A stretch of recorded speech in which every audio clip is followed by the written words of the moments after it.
Salam jumpa pemirsa, berjumpa kembali di Agropolita News edisi hari ini yang akan menyajikan beragam berita terkini dan menarik dari wilayah Malang Raya. Bersama saya Kiko Anajibah dan berikut Agropolita News selengkapnya untuk Anda.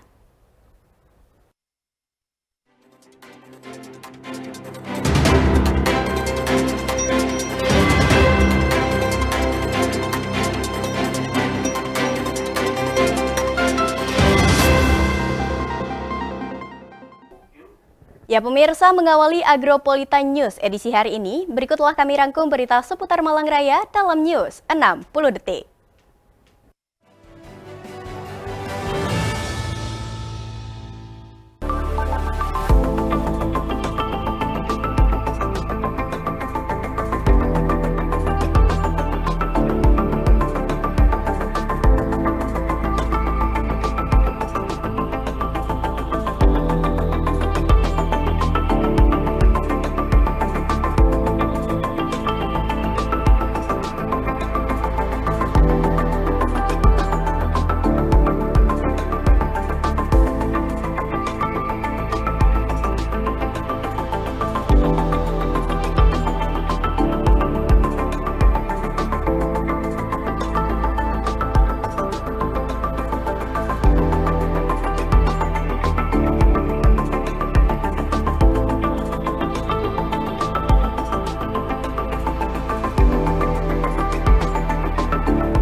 Ya pemirsa, informasi utama kami hadirkan untuk Anda. Diawali dari hobi sejak kecil, Sandi Searing, pemahat kayu gembol dari berbagai jenis kayu, menekuni seni kriya kayu sejak tahun 2000 hingga saat ini. Ia memahat gembolan kayu berbagai jenis ini di sebuah pasar rakyat Bareng, tepatnya di lantai 3 Jalan Terusan Ijen, Kota Malang, dikarenakan terkendala tempat untuk berkarya. Seperti apa saja hasil karyanya dalam mengolah kayu gembol dan kendala apa saja yang dialaminya selama ini? Berikut liputannya kami hadirkan spesial untuk Anda.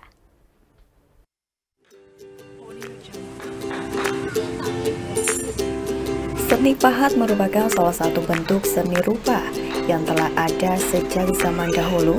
Seni pahat juga termasuk bagian dari seni murni, yakni seni kriya kayu.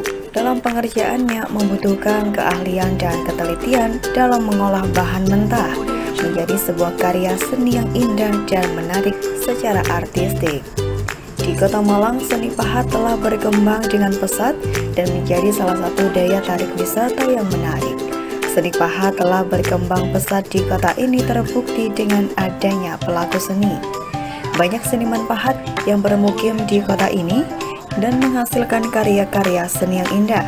Selain itu, Kota Malang juga memiliki banyak galeri seni dan museum yang memamerkan karya-karya seni pahat. Namun kali ini seorang pemahat bernama Sandi Tidal memiliki galeri untuk mengerjakan hasil pahatnya. Seni pahat juga menjadi salah satu mata pencaharian bagi para pengrajin yang menghasilkan berbagai souvenir dan kerajinan tangan dari bahan mentah seperti batu, kayu, semen, dan logam. Namun Sandi memahat dengan memakai kayu gembol, sejenis kayu dari akar pohon besar dari berbagai jenis seperti kayu jati, mahoni, nangka, dan lainnya. Menariknya lagi, ia mengerjakan di keramaian pasar di tengah kota yang pada umumnya dikerjakan di studio atau galeri. Pasar Bareng di Kota Malang dikenal sebagai pusat perdagangan barang-barang kayu yang berkualitas khususnya di lantai 3, Di sana Anda dapat menemukan banyak pedagang yang menjual berbagai jenis barang antik dari kayu seperti jati, mahoni, pinus, dan lainnya. Siapa sangka di antara banyaknya pedagang kayu, terdapat juga seorang pemahat patung kayu yang telah lama berkecimpung di dunia seni pahat kayu. Pemahat patung kayu bernama Sandi ini memulai karirnya sebagai seorang pemahat patung kayu sejak tahun 2000. Awalnya ia hanya membuat patung-patung berbahan batu keras. Keterampilan dan keahliannya dalam membuat patung batu semakin berkembang secara otodidak. Lalu ia lanjutkan menekuni khusus pahat kayu hingga saat ini. Sandi mengaku bahwa ia sangat mencintai kayu sebagai bahan dasar pembuatan patung. Menurutnya kayu memiliki keunikan dan karakteristik yang berbeda-beda. Oleh sebab itu selalu berusaha untuk memilih kayu yang memiliki serat dan warna yang indah untuk dipahat dengan berbagai motif yang kebanyakan memakai motif hewan. Karyanya sangat beragam, mulai dari patung-patung ukuran kecil hingga patung ukuran besar yang dapat digunakan sebagai hiasan taman atau halaman rumah bahkan meja. Ia juga menerima pesanan untuk membuat patung custom sesuai dengan keinginan pelanggan. Sayangnya hanya sedikit koleksi buatannya di pasar tempat ia mengerjakan karena sudah banyak diambil atau terjual oleh tengkulak. Sebab pemasarannya melalui tengkulak untuk dijual lagi. Untuk harga setiap karyanya dihargai mulai dari harga 1,5 juta rupiah bahkan lebih, serta melihat dari ukuran dan bahan serta pengerjaannya. Proses pembuatan dimulai dari pemilihan kayu yang akan digunakan dengan peralatan manual pahat besi. Setelah itu ia akan memahat kayu tersebut sesuai dengan desain patung yang telah dibuat. Ia akan memahat kayu dengan hati-hati dan teliti hingga membentuk patung yang indah sesuai dengan desain yang diinginkan. Hobi memang dari kecil. Jadi awalnya itu memahat patung. Terus sekitar tahun 2000 itu mulai pindah bahan ke kayu. Lama sudah, kira-kira 15 tahunan saya itu vakum, tidak meneruskan. Ini baru mulai lagi sekitar 2 bulan. Dari berapa jam? Ya kalau itu relatif, lihat situasi aja. Nggak terlalu mahal, nggak terlalu murah. Bisa disebutkan? Iya, ya antara paling murah itu 1,5 juta sampai lebih, tergantung besar kecilnya bahan. Termasuk tingkat kesulitan juga? Ya.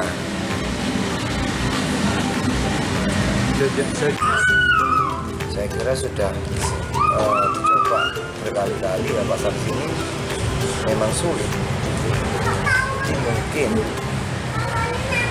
ya kita cuma butuh wadah gitu aja. Ada entah itu di mana untuk pemasaran. Tapi tetap optimis, Pak? Ya optimis saja. Ya memang butuh waktu. Hasil karya Sandi sangat menarik untuk dijadikan penghias interior rumah dan menunjukkan keahlian yang luar biasa dalam memahat kayu. Karyanya juga banyak diminati oleh para kolektor serta pecinta patung kayu dan tengkulak untuk diperjualbelikan. Namun sayang saat ini ia terkendala akan sepinya pemasaran dan tempat untuk berkarya sehingga ia memilih bergabung di Pasar Rakyat Bareng, khususnya di lantai 3 yang dominan dengan para pelaku seni. Dari Kota Malang, Saiful Akbar, ATV melaporkan. Ya, sementara itu pemirsa, karya salah seorang guru bahasa Indonesia SMP Negeri 2 Kota Batu, Devi Puspita Anggraini, berhasil masuk 12 besar karya terbaik Lomba Potret Cerita Kurikulum Merdeka yang digelar oleh Kemendikbudristek Republik Indonesia tingkat nasional. Atas prestasi tersebut tentu membawa nama harum Kota Batu dan diharapkan dapat memotivasi bagi para tenaga pendidik yang ada di Kota Batu.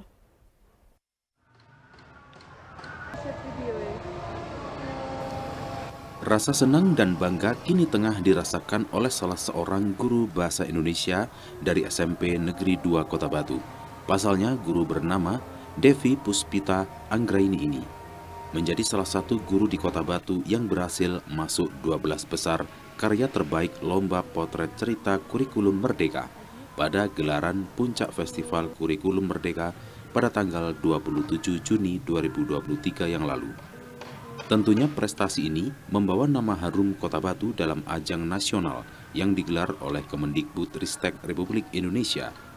Bu Devi, sapaan akrabnya, mengaku tak pernah menyangka sebelumnya, karena selama menjadi guru, baru pertama kali mengikuti kompetisi, apalagi sampai lolos 12 besar dari puluhan ribu tenaga pendidik di seluruh Indonesia yang mengikuti lomba potret cerita yang berbentuk video reel tersebut. Adapun karya pembelajaran yang dilombakan diberi tema Aku Pelajar Anti Hoax, di mana Bu Devi ingin peserta didiknya lebih selektif dalam memilah berita ataupun informasi. Mengingat di zaman sekarang ini banyak sekali para pelajar yang masih belum paham terkait benar tidaknya sesuatu informasi dan sering kali mudah percaya tentang informasi palsu atau berita hoax. Devi juga mengajarkan terkait penggunaan literasi digital kepada siswa agar penyebaran informasi lebih menarik, mulai dari merancang konsep, mengedit video, hingga membagikannya ke sosial media. Hal itu dilakukan sebagai upaya untuk mengasah kreativitas maupun keterampilan peserta didiknya. Dan berikut adalah hasil video potret cerita kurikulum merdeka karya Devi Puspita Anggraini. Ingatlah bahwa kita insan yang merdeka, belajar, bergerak, bermakna. Kurikulum Merdeka membuat saya bebas dan melihat lebih luas. Tidak lagi berhenti pada murid yang tahu dan paham tentang materi, tapi yang paling utama sekarang adalah mereka bisa berkembang dengan kesenangannya, menggali potensinya, dan mengasah keterampilan yang berguna bagi hidupnya. Materi teks berita tahun ini saya rancang berbeda. Dulu hanya fokus pada struktur kebahasaan, menulis, lalu membaca. Tapi tahun ini ada satu hal yang saya kerjakan dengan serius, yaitu tentang hoax. Pelajaran yang sangat dekat dengan media sosial dan informasi dari internet membuat saya berpikir bahwa topik ini sangat penting untuk digarap. Bapak Ibu guru hebat, mari menengok salah satu pembelajaran yang saya lakukan, yaitu Aku Pelajar Anti Hoax. Nah, jangan sampai ketipu yang kayak tadi ya. Ini cara kamu membedakan hoax di internet. Oh, kamu tahu nggak sih kenapa video itu hoax?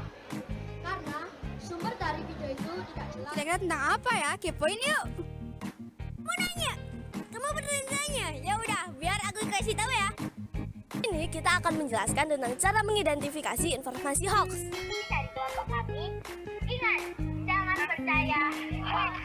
Nah, kebetulan saya itu kan kebiasaan kalau mengajar itu saya rekam sedikit-sedikit gitu kegiatan siswa, saya foto, saya video sedikit gitu. Jadi karena kebiasaan merekam itu ternyata berguna juga di waktu itu ada acara itu, saya buat, saya edit, saya gabungkan, terus saya ikutkan di acara itu. Dan puji Tuhan juga beberapa hari kemudian itu baru pengumuman 12 karya terpilih. Waktu itu saya masuk di 12 karya ini dan diundang ke Jakarta.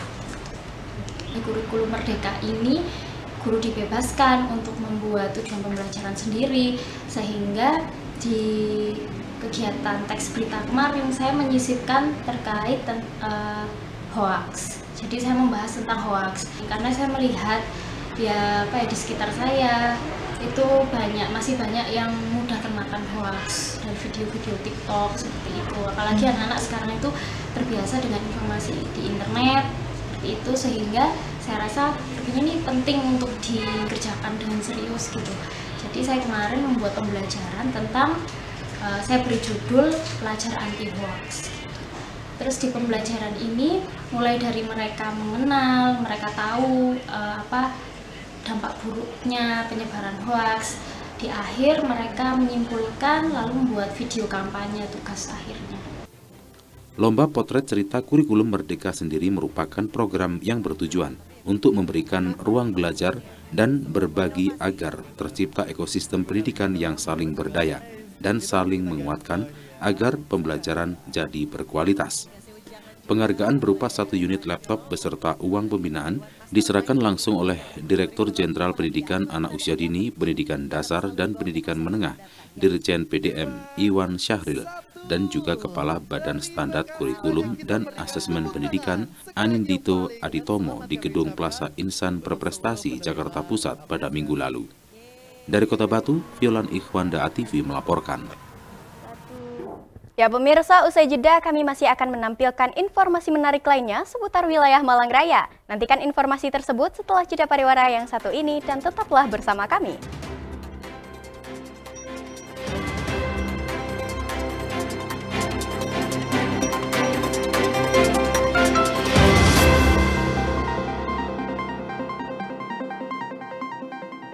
Definisi netralitas. Bebas konflik kepentingan, tidak memihak, bebas intervensi, objektif, bebas pengaruh, adil. Jaga netralitas ASN dalam pemilu 2024. Iklan layanan ini dipersembahkan oleh Senangnya masak bahan lokal, gak harus impor. Hari ini Ibu masak spesial buat kalian. Masak apa, Bu? Masak sarapan bergizi dan bahan-bahannya mudah didapat dari negeri kita sendiri. Wow. Enak. Apa ini, Bu? Ini namanya bubur pangan lokal, supaya kalian bisa sarapan enak dan kaya manfaat. Ada jagung, singkong, umbi-umbian, sayur, dan lauk pauk. Tapi Bu, kok nggak ada sereal crunchy-nya? Siapa bilang? Ini ada jagung, Ibu sulap jadi emping jagung. Tinggal tuangin susu atau campur di bubur tadi. Ibu memang tukang sulap makanan. Iya, bisa menyulap ubi jadi sarapan enak. Iya dong, sarapan harus beragam, bergizi seimbang dan aman, biar tubuh kita sehat dan kuat. Ibu memang top.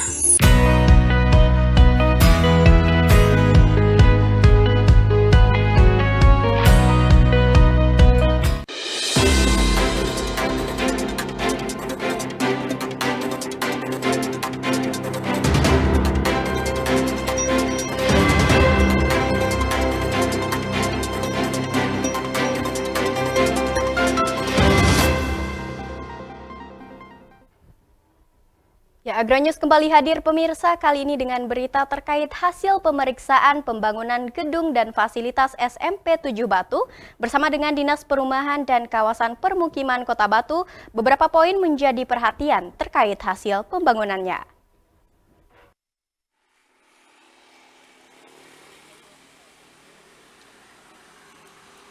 Disampaikan oleh Kepala Dinas Perumahan dan Kawasan Permukiman Kota Batu, Bangun Yulianto, bahwa hasil dari pemeriksaan tersebut terdapat beberapa yang masih perlu diperbaikan.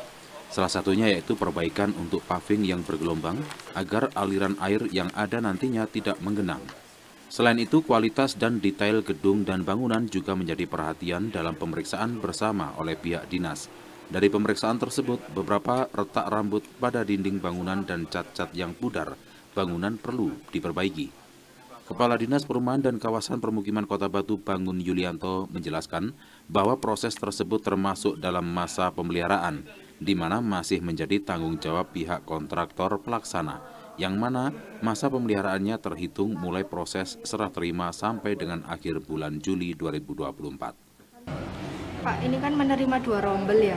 Nah, itu nanti waktu tahap 2 gimana agar tidak mengganggu KBM? Nah, nanti akan kita atur dengan, ini kebetulan juga tendernya sudah selesai untuk yang tahap 2, tinggal proses untuk tanda tangan kontraknya saja dengan pemenang yang dievaluasi oleh BLP. Nanti untuk teknis pelaksanaannya akan kita bahas ketika kami melaksanakan pre-construction meeting atau PCM. Nanti akan kita bahas di sana teknis-teknis seperti apa, termasuk akan kami hadirkan dari Dinas Pendidikan supaya sama-sama tahu mana sampai tidak akan menimbulkan gangguan belajar mengajar, di satu sisi untuk pelaksanaan fisiknya juga bisa berjalan. Dari Kota Batu, Abraham Patrika ATV melaporkan. Ya pemirsa, masih dengan informasi serupa, Rencana pembangunan tahap 2 di SMP 7, beberapa upaya antisipasi akan dilakukan oleh Dinas Perumahan dan Kawasan Permukiman agar dalam pembangunan tahap kedua tidak mengganggu kegiatan belajar mengajar di tempat ini.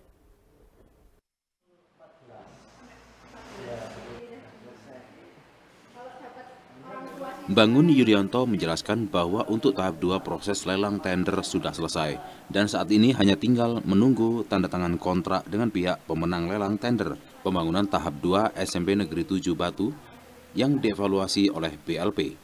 Untuk teknis pelaksanaannya, Dinas Perumahan dan Kawasan Permukiman Kota Batu akan membahas ketika pelaksanaan Pre-Construction Meeting atau PCM, di mana akan dibahas terkait dengan detail-detail pelaksanaannya.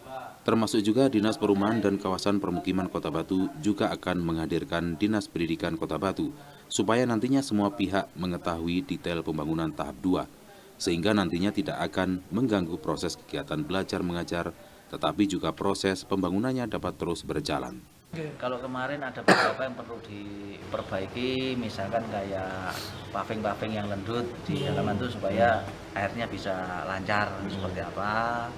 Kemudian untuk cat-cat yang pudar yang biasa kan kalau kita bikin bangunan baru biasanya ada retak-retak rambut itu harus dipelamir lagi supaya nanti bisa dicat lagi dan kondisinya bisa baik.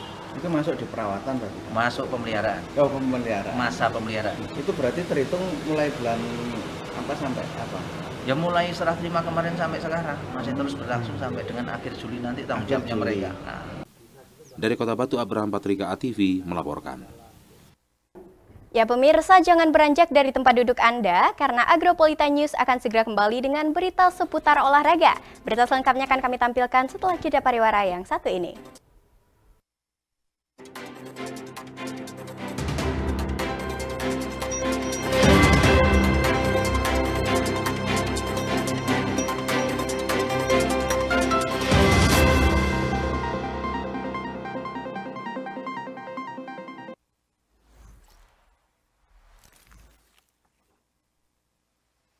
Tahukah Anda apa itu papeda? Papeda adalah makanan berupa bubur sagu khas Maluku dan Papua yang biasanya disajikan dengan ikan tongkol atau mubara yang dibumbui dengan kunyit. Papeda berwarna putih dan bertekstur lengket menyerupai lem dengan rasa yang tawar. Papeda merupakan makanan yang kaya serat, rendah kolesterol, dan cukup bernutrisi. Papeda merupakan makanan yang eksotik dan unik sehingga mulai dicari oleh petualang kuliner. Mengonsumsi papeda secara rutin dipercaya mampu menghilangkan penyakit batu ginjal karena sifat papeda yang dapat berperan sebagai pembersih organ-organ di dalam tubuh manusia. Bagi yang sering merokok, dianjurkan juga mengonsumsi makanan khas Papua yang satu ini karena dapat secara perlahan membersihkan paru-paru.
Ya pemirsa, Anda kembali menyaksikan Agronews. Mempersiapkan para atlet untuk mengikuti kejuaraan internasional paragliding akurasi di Bulgaria pada bulan Oktober mendatang. Dilaksanakan kegiatan seleksi nasional kategori 1. Seleksi nasional ini diikuti kurang lebih 40 atlet nasional yang 10 besar nasional WPRS dan wildcard. Para atlet berasal dari 8 kota di Indonesia, diantaranya DKI, Jabar, Jatim, Bali, dan Sulawesi Tenggara.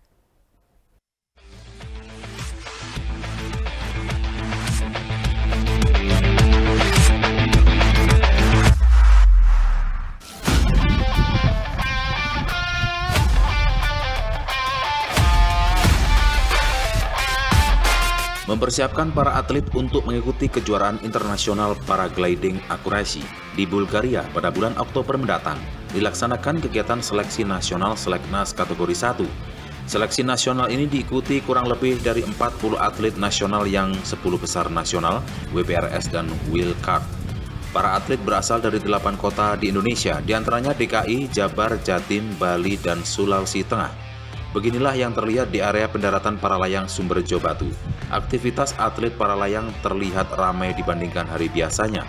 Para atlet para layang ini sedang mengikuti seleksi nasional untuk kejuaraan paragliding akurasi di Bulgaria pada bulan Oktober 2023 mendatang. Kegiatan seleksi nasional ini diikuti oleh kurang lebih 40 atlet yang masuk ranking 10 besar nasional, WPRS dan Wildcard. Para atlet yang dipanggil PB Pasi ini berasal dari 8 kota di Indonesia. Kejuaraan dunia paragliding akurasi ini akan diikuti oleh 65 negara dari belahan dunia. Para atlet para layang Indonesia sudah banyak berprestasi untuk kejuaraan serupa di tingkat internasional. Menurut Ketua Tim Juri Seleksi Nasional ini, para atlet yang mengikuti seleksi merupakan para atlet pilihan. Proses seleksi nasional ini akan berlangsung lagi di Wonosobo, Jawa Tengah. Dari seleksi nasional ini akan dipilih para atlet yang akan mewakili Indonesia untuk mengikuti kejuaraan dunia di Bulgaria pada Oktober mendatang. Hal ini terlihat dari waktu pendaratan para atlet hampir semua masuk ke titik pendaratan dengan tepat.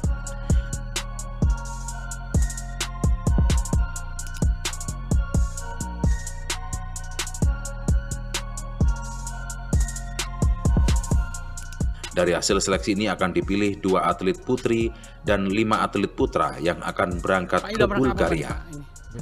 Seleksi nasional atlet yang akan mewakili Indonesia dalam kejuaraan antar negara di Bulgaria bulan Oktober. Peserta ini ada 40. Nah, nanti kita tentukan dari tim yang akan diberangkatkan sebanyak 2 putri dan 5 putra. Kelas apa Pak yang dipertandingkan untuk yang dikirim? Teman-teman darat seperti ini. Teman darat Pak ya. Seleksi tidak di sini aja, nanti kita lanjutkan tanggal 6 sampai tanggal 8 di Batu ini bersama dengan kejuaraan internasional yang diadakan oleh Pemkot Batu, kemudian dilanjutkan di Wonosobo. Nah, setelah itu kita cari yang terbaik dari 40 orang kita ambil 7. 2 putri, 5 putra. Kalau kan daripada atlet utamanya untuk akurasi kita masih bisa bersaing dengan negara-negara di luar. Harapan ya kita akan pegang kembali yang dulu yang notabene juara di Asian Games dengan orang Batu di sini. Ya, meskipun bukan orang Batu, nanti dari provinsi yang lain tetap Indonesia yang Dari para layang Kota Batu, Akbar, Newspot ATV melaporkan.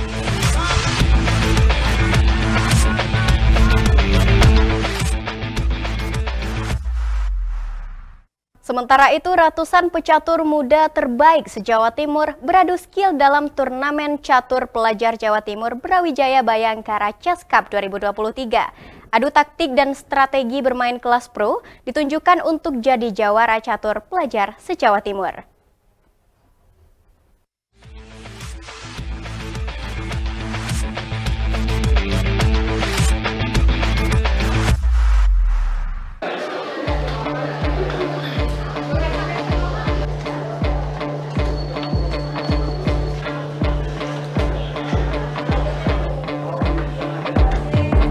Berlangsung di area perpustakaan Universitas Brawijaya Kota Malang, ratusan anak bersiap untuk adu kebolehan meracik strategi bermain catur.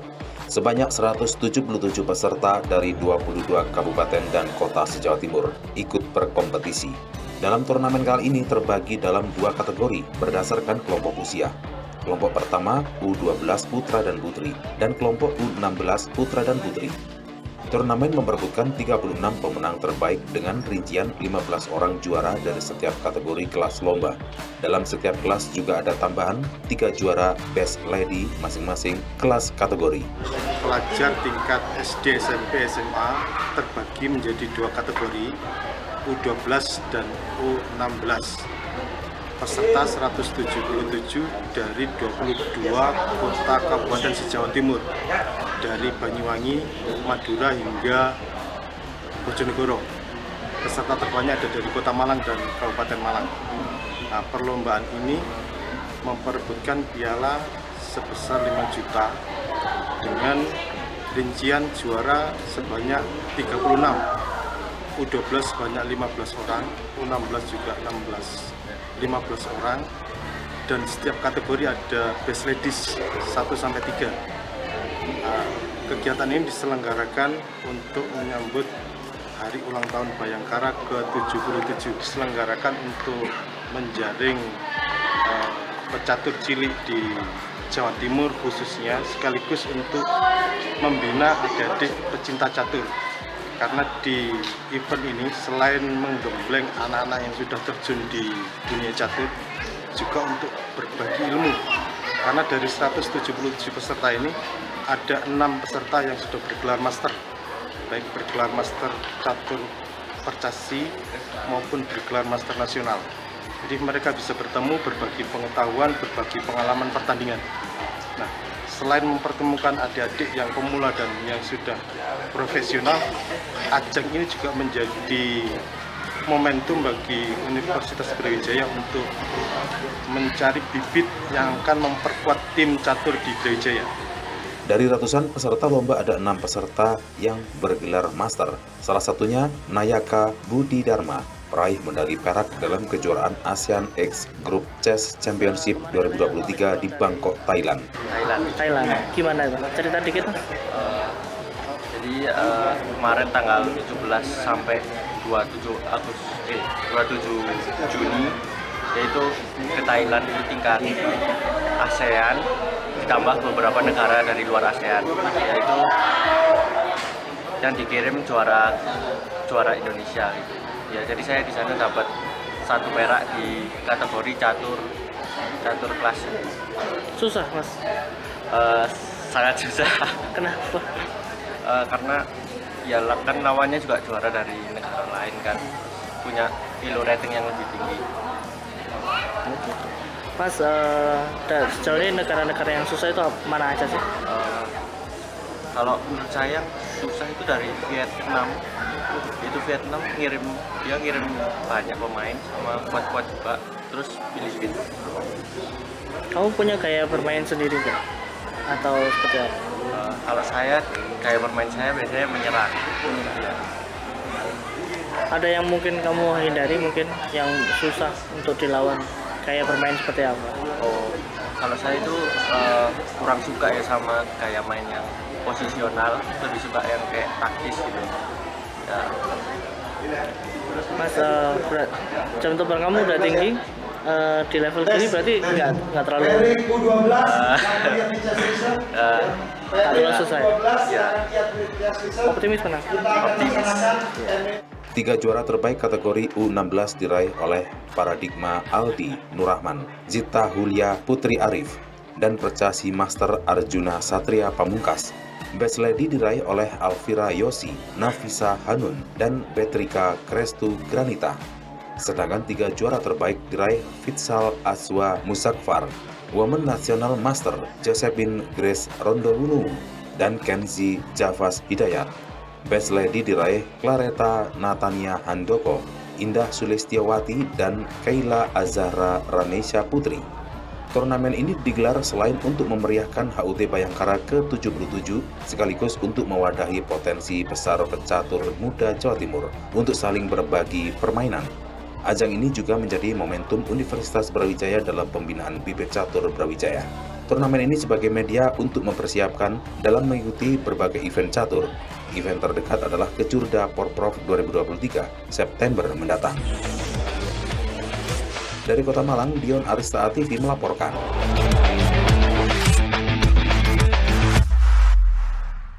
Pemirsa, kita beralih ke informasi selanjutnya.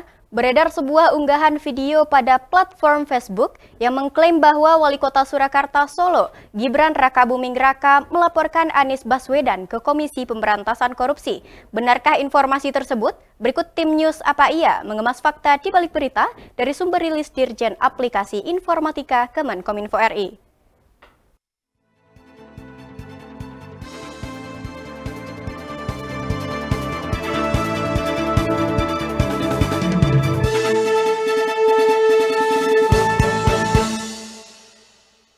Halo Sobat News, tahukah kalian banyak sekali juitan informasi yang setiap harinya mengelilingi kita. Namun, apa iya? Apakah berita-berita tersebut sudah terbukti? Apa Iya akan mengajak kalian untuk mengupas fakta di balik berita. Beredar sebuah unggahan video pada platform Facebook yang mengklaim bahwa Wali Kota Surakarta atau Solo, Gibran Rakabuming Raka, melaporkan Anies Baswedan ke Komisi Pemberantasan Korupsi atau KPK. Pada thumbnail video diperlihatkan gambar Anies Baswedan yang sedang ditangkap pihak KPK dengan narasi Gibran melaporkan Anies ke KPK, langsung digerebek, hasil sitaan mengejutkan. Waduh, apa iya Gibran melaporkan Anies Baswedan ke KPK? Dilansir melalui rilis resmi Kemenkominfo pada tanggal 12 Juni lalu yang mengutip situs kompas.com, klaim pada unggahan tersebut adalah disinformasi. Tidak ditemukan informasi mengenai Gibran melaporkan Anies Baswedan ke KPK. Narator pada video tersebut membacakan artikel yang berasal dari kilat.com berjudul Viral Nama-nama dari Istana Diduga Terlibat Kasus Johnny G. Plate, Refli Harun. Mereka tidak akan bersuara. Sementara beberapa klip pada video juga tidak memiliki keterkaitan dengan narasi Gibran melaporkan Anies Baswedan ke KPK. Sehingga ditemukan ketidaksesuaian antara judul dengan isi video. Jadi Sobat News selalu bersikap waspada ya. Oke Sobat News, kita akan kupas fakta dari berita selanjutnya. Saksikan hanya di Apa Iya.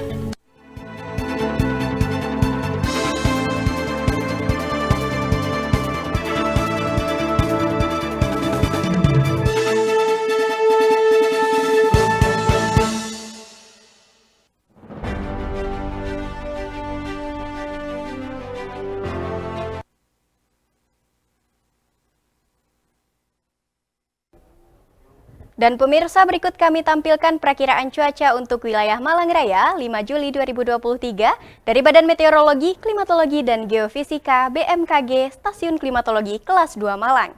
Informasi tersebut akan sekaligus menutup perjumpaan kita pada hari ini.